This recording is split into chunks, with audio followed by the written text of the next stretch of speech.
The Valerian diplomatic vessel drifted through the asteroid field like a wounded bird, its starboard engines trailing ribbons of plasma into the void. Commander Ethan Cole watched from the observation deck of the human frigate Resolute as emergency crews prepared for the rescue operation. Distress signal confirmed. Lieutenant Vasquez reported from her station. They've got hull breaches on decks 7 through 12. Life support failing. Ethan pulled on his EV suit, checking the seals twice. How many survivors? Thermal scans show 43 life signs. But there's something else, Commander. Vasquez hesitated. One of the biosignatures matches Valerian royal genetic markers. High tier. Very high. The briefing room fell silent. The Valerian sovereignty had ruled this sector for 3,000 years. Their technology outpaced humanity's by centuries. Their empire spanned 400 star systems while humans had barely colonized 30.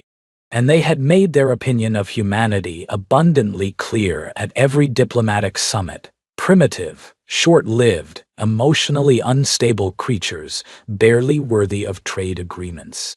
Doesn't matter who's on board, Ethan said, sealing his helmet. We're the only ship in range. Let's move. The boarding operation took 4 hours. Ethan led the primary rescue team through twisted corridors, filled with acrid smoke and floating debris. Valerian bodies drifted past them, tall, elegant beings with silver-blue skin and eyes like fractured amethysts, now dark and lifeless. They found her in the royal chambers on deck 4. She was pinned beneath a collapsed support beam, her leg bent at an impossible angle. Even wounded, even covered in dust and dried violet blood, she was striking. Her features held that characteristic Valerian sharpness, high cheekbones, elongated ears, a forehead marked with the intricate silver tattoos that denoted royal lineage. But her eyes, when they opened, held something Ethan hadn't expected from a Valerian. Fear. Don't, she started, her voice cracking. Don't touch me, human. Ethan knelt beside her, scanning the beam with his suit's sensors. Your leg is crushed. Internal bleeding. You've got maybe 20 minutes before organ failure sets in. He looked at her directly. I'm going to lift this beam, and then I'm going to carry you to our medical bay. You can hate me for it later. You don't understand. Her breath came in shallow gasps. If you touch me, if you carry me, by Valerian law, you will have claimed physical dominion over a royal. My guards will be honor-bound to kill you. Your guards are dead. Ethan positioned his hands under the beam, and I'd rather you alive and hating me than dead and maintaining protocol. He lifted. The beam groaned, shifted. Ethan's suit servos whined in protest. For a moment, nothing happened. Then, with a final surge of effort, the beam rolled away. The princess screamed as her leg was freed, the sudden rush of blood bringing agony with it. Ethan caught her before she could fall, cradling her against his chest. I've got you, he said. Stay with me. Her eyes, violet, rimmed with silver, fixed on his face. Why? She whispered. Your kind gains nothing from this. We've given you nothing but contempt. Because you needed help. Ethan started moving toward the extraction point. That's enough. She lost consciousness before they reached the shuttle. Princess Kalith Vorshan of the Third Celestial House awoke in a human medical bay, surrounded by machines that hummed and beat in unfamiliar rhythms. Her leg was encased in a regeneration cast, crude by Valerian standards, but functional. The pain had dulled to a distant throb. A human sat beside her bed. Not the one who had carried her. This one was older, female, with graying hair pulled back in a severe knot. You're awake, the woman said. Good. Why? I'm Dr. Chen. You've been unconscious for 16 hours. Kalith tried to sit up and immediately regretted it. The human. The male who, Commander Cole, is debriefing with the captain. Dr. Chen's tone was clinical, detached. Your leg will heal in approximately 3 weeks with the equipment we have. Full mobility expected. Your ship has been towed to our cargo bay for salvage assessment. Salvage? Kalith's voice sharpened. That is a royal vessel. It is not yours to... It's debris. Dr. Chen didn't flinch. We've already transmitted to your nearest outpost. They're sending a recovery fleet. ETA, 11 days. She paused. Until then, you're our guest. Try not to give orders. We're not your subjects. She left before Caliph could respond. For hours, Caliph lay in silence, watching humans pass by the medical bay's transparent walls. They moved differently than Valerians, quicker, more chaotic, their gestures broad and unrestrained. They laughed loudly. They touched each other constantly, hands on shoulders, brief embraces, casual contact that would have been scandalous in any Valerian court. And they ignored her completely. No guards posted at her door. No attendants hovering nearby. No one seemed concerned that a princess of the Third Celestial House lay vulnerable in their midst. It was, Caliph realized, deeply insulting. It was also, in a way she couldn't quite articulate, oddly freeing. When Commander Cole finally appeared, she had prepared a speech. A formal acknowledgement of the debt incurred, carefully worded to minimize the political implications while still honoring the letter of Valerian law. She had rehearsed it twice. But when he walked in, still in his duty uniform, dark hair disheveled, exhaustion carved into every line of his face, the words evaporated. "You look better," he said, dropping into the chair beside her bed. "Doc says you'll be walking within a week, running in too, Commander Cole." Caliph forced herself to meet his eyes. "I must address the matter of Ethan." He leaned back, stretching his legs. "If we're going to be stuck together for 11 days, you might as well use my name. That would be inappropriate. So is saving your life, apparently." He smiled, a quick, tired expression that transformed his face. "Look, I read up on Valerian customs while you were unconscious. I know what I did technically means. I know you're supposed to be bound to me somehow until the debt is repaid." He shrugged. "I'm releasing you from that. Consider the debt null." Caliph stared at him. "You cannot simply, 'I just did.' The law does not work that way. You claimed physical dominion. You carried a royal. The bond exists whether you acknowledge it or not.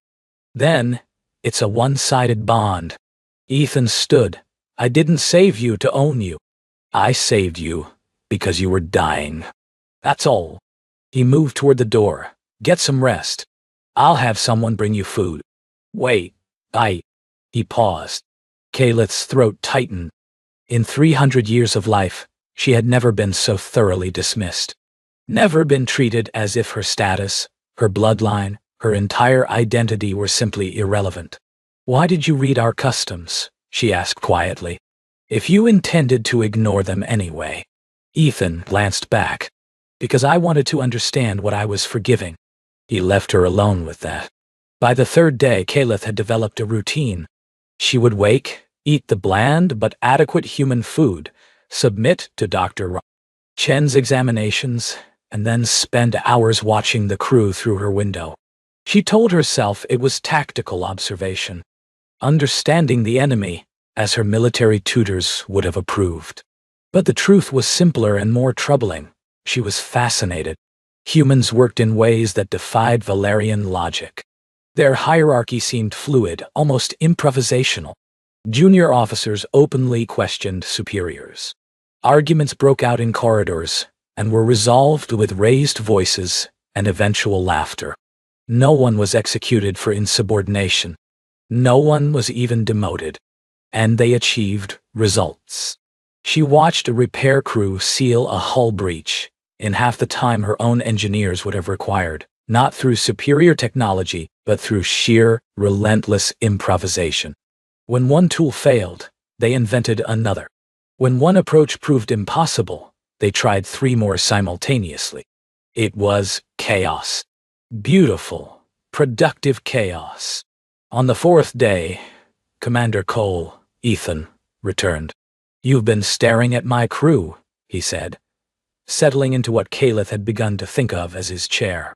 "Should I be concerned? Your people are inefficient, probably. Your command structure is incoherent, also true. and yet your ship functions. Ethan smiled, that quick, tired smile. We make do. How? Kaelith shifted, wincing as her leg protested. The sovereignty has studied human civilization for 2 centuries. We cannot understand how you survive. Your lifespans are brief. Your bodies are fragile. You lack telepathy, precognition, regenerative capabilities. By every metric, you should have destroyed yourselves millennia ago. Maybe that's why we haven't. Kaelith frowned. Explain. Ethan was quiet for a moment, his gaze distant. When you know you're going to live for 500 years, everything can wait. Decisions can be postponed. Conflicts can simmer for centuries. He looked at her. We don't have that luxury. When you might die tomorrow, today matters. Every choice, every action, every person you meet, it all matters, because it might be the only chance you get. That sounds exhausting. It is. He leaned forward, elbows on knees. But it also means we don't waste time on things that don't matter. We forgive faster. We love harder. We fight like we've got nothing to lose. Because we don't. Kaelith absorbed this. In Valerian society, humans were classified as Category 7. Short-lived, emotionally primitive, suitable for manual labor, and little else. The idea that their weakness could be a strength had never occurred to her. The idea that she might have been wrong about them had never occurred to her. Your Dr. Chen dislikes me, she said, changing the subject. Dr. Chen dislikes everyone. It's her charm. She called me a spoiled princeling this morning. That's practically a compliment coming from her. Ethan's eyes crinkled. For what it's worth, I don't think you're spoiled. You don't know me. I know you stayed conscious for 4 hours with a crushed leg, refusing to show pain in front of your crew. I know you memorized every name of every guard who died protecting you. I saw the list you were writing. I know that when you thought you were dying, your first concern was warning me about the consequences I'd face for saving you. He held her gaze. That's not nothing. Kaelith looked away. Her chest felt strange, tight, warm, as if something were pressing against her heart from the inside. You observe carefully, she said finally. It's part of the job. Is it part of the job to visit a political inconvenience every day? You're not an inconvenience. Then what am I? Ethan considered this. Someone who needed help. Someone who didn't ask for it but needed it anyway. And now, he paused. Now, someone I'd like to know better. If you're willing. Kaelith meant to refuse. Meant to cite protocol, propriety, the 1,000 reasons why a princess of the 3rd Celestial House could never fraternize with a human commander. Instead, she said, tell me about Earth. On the 6th day, everything changed. Kaelith had progressed to walking short distances, leaning on a cane that Dr. Chen had fabricated with obvious reluctance. She was making her way to the observation deck. Ethan had promised to show her a nebula visible from that vantage point, when the alarms began. Red lights, screaming sirens, crew members sprinting past her as if she didn't exist. She found Ethan on the bridge, his face carved in stone. What's happening? She demanded.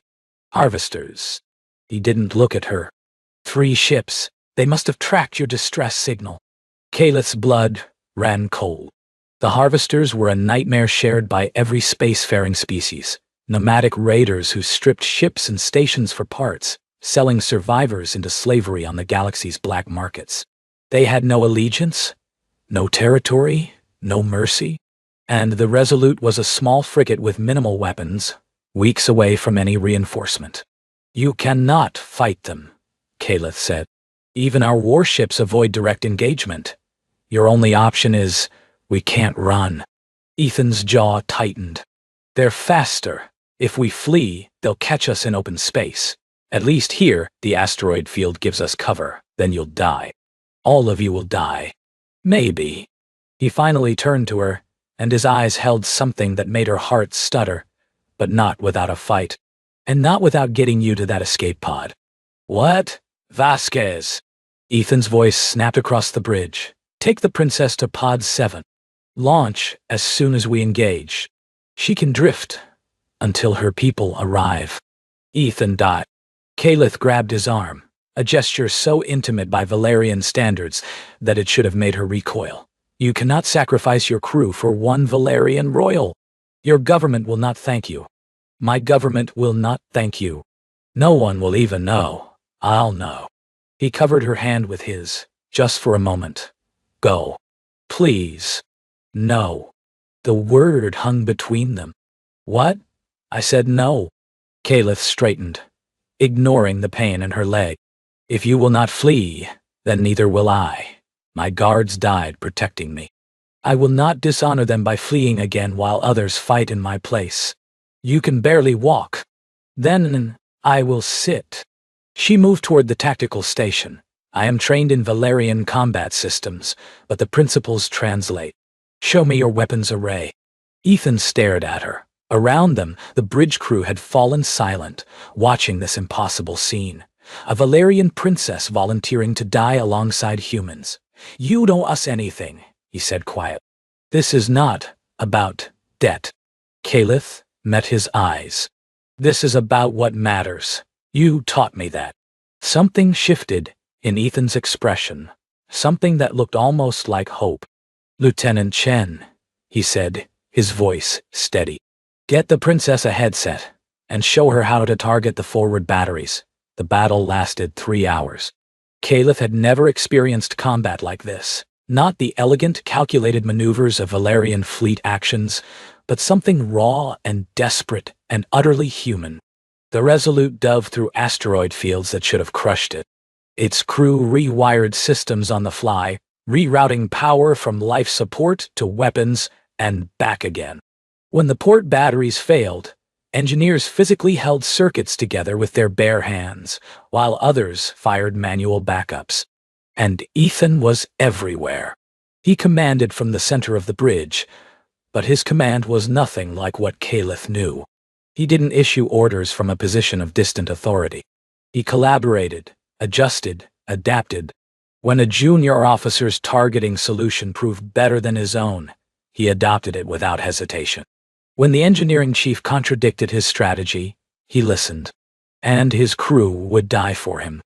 Not because they were ordered to, but because they chose to. Kalith found herself fighting alongside them, her fingers dancing across targeting controls she'd learned in minutes. She destroyed a harvester drone swarm before it could breach the hull. She calculated a trajectory that allowed the Resolute to use a spinning asteroid as temporary cover. She did not think about protocol or propriety or the 1,000 reasons why this was impossible. She thought only, we might survive this. Then the second harvester ship breached the cargo bay. Alarms screamed new warnings.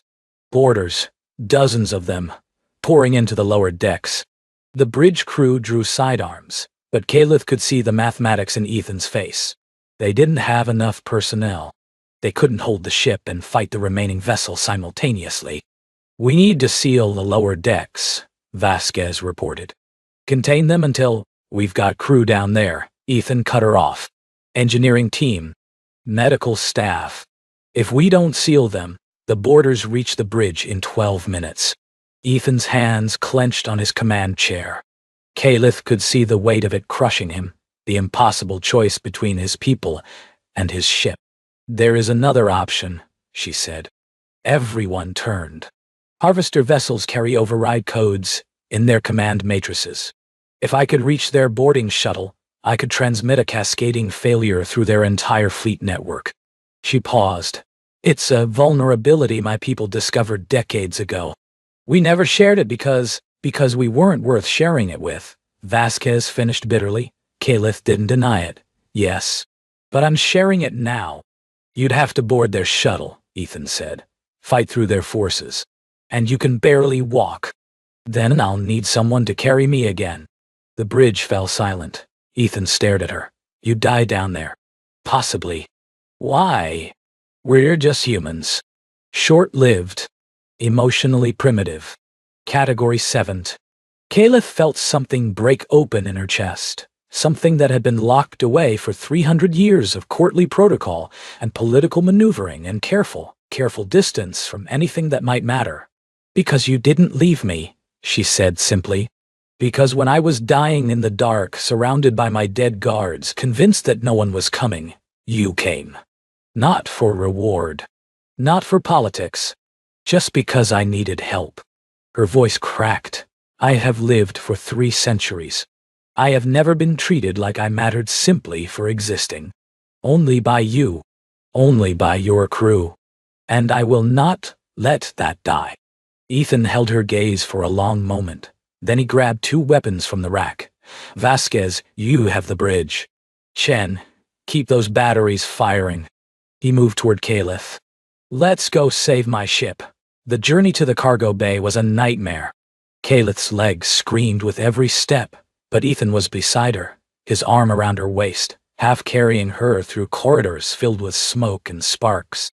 They fought through 3 Harvester patrols, brutal, close-quarters combat where Caliph's training barely compensated for her injury, and Ethan's ferocity barely compensated for his inferior physiology.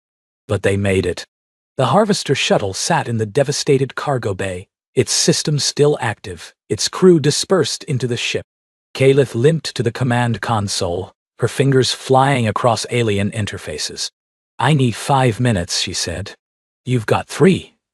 Maybe."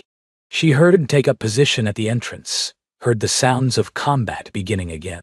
Focused on nothing but the code flowing through her mind, the sequences she'd memorized as a princess studying enemy tactics, never believing she'd use them for humans. 4 minutes. Harvester soldiers were forcing Ethan back. 4.5. She was close, so close, Caliph. She turned in time to see a Harvester soldier emerge from behind a cargo container, weapon raised, aimed directly at her head.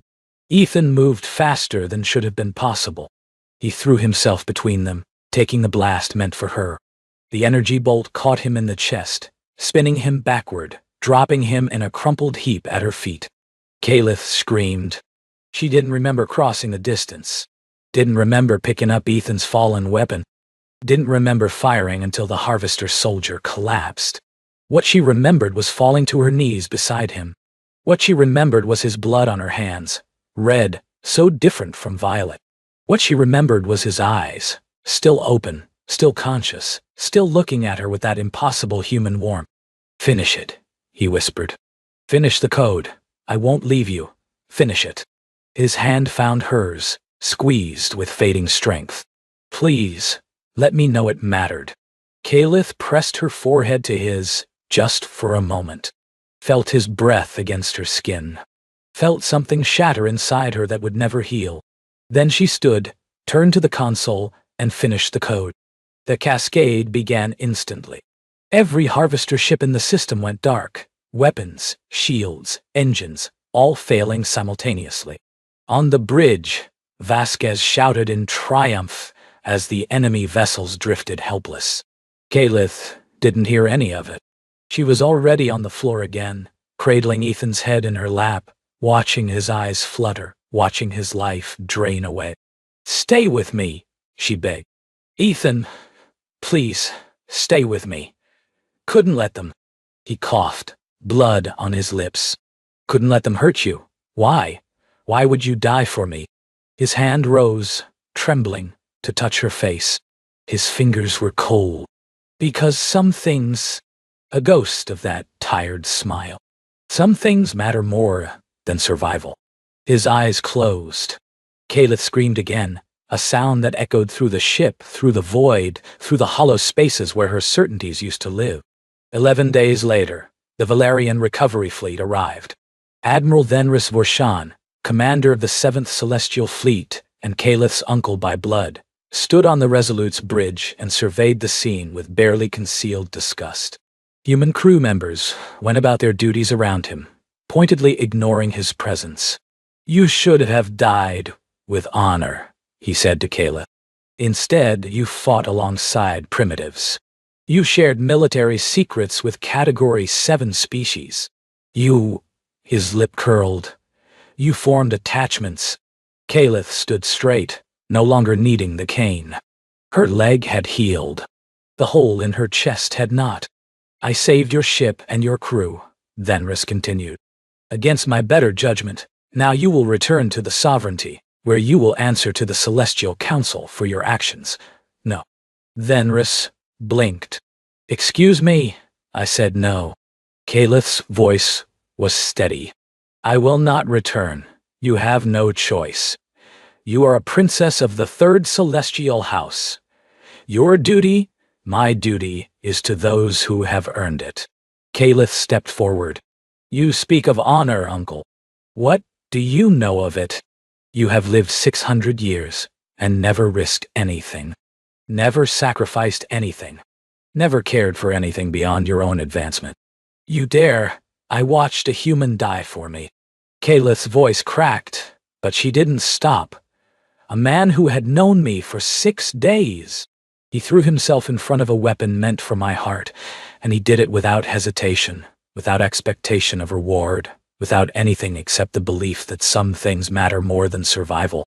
Tears streamed down her face. Display of emotion that would have horrified her a month ago. A man whose species we have mocked and dismissed and treated as less than animals. That is honor. That is what the sovereignty has forgotten. And I will not return to people who do not understand it. Then you are exiled. Venrus's voice was ice, stripped of title, of holdings, of lineage. You will never set foot on Valerian space again. I know. You would give up everything for these insects?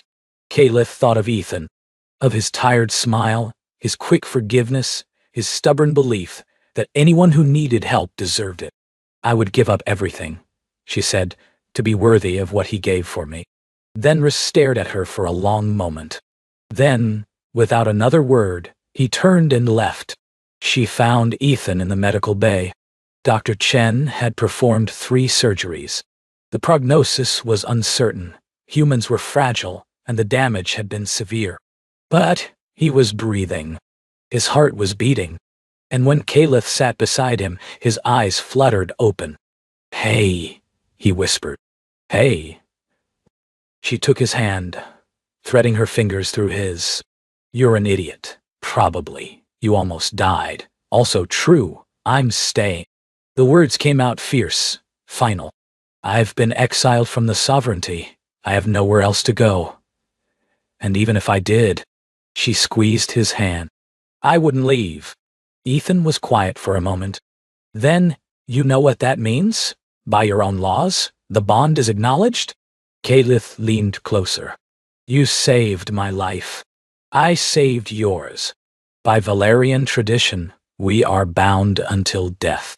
A small smile crossed her face. Fortunately, I'm told humans die fairly quickly, so I won't be stuck with you for long. That's dark. I'm learning human humor. Is it working? Ethan laughed, a weak, pained sound that turned into a cough. Getting there. They sat in silence for a while, her hand in his, the stars wheeling slowly past the viewport. Calith, yes? Thank you. For staying. She lifted his hand, pressed her lips to his knuckles, a gesture of devotion so ancient in her culture that most had forgotten its meaning. Thank you, she said, for teaching me what it means to matter. The official report to Earth Command listed the engagement as a minor skirmish with Harvester forces, casualties minimal, outcome favorable. It mentioned nothing of the Valerian princess who had fought beside a human crew. Nothing of the sacrifice that had turned the tide, nothing of the exile that followed. But the crew of the Resolute remembered. They remembered a princess who chose to stand when she could have fled. They remembered a commander who threw himself into fire without hesitation. They remembered what it looked like when 2 people from different worlds found something worth dying for, and something worth living for. In the years that followed, as humanity's reputation slowly shifted in galactic circles, many pointed to treaties and trade agreements, to diplomatic victories and technological achievements. But some who knew the truth pointed to something else. They pointed to a small frigate drifting through an asteroid field, its lights flickering, its hull scarred. They pointed to a human and a Valerian, standing together on the observation deck, her head on his shoulder, his arm around her waist, watching stars that belonged to neither of their peoples. They pointed to what happens when someone offers help without conditions, and what happens when that help is answered with loyalty, sacrifice, and a refusal to ever let go. After he saved her, she refused to leave his side. And in the end, that refusal changed everything.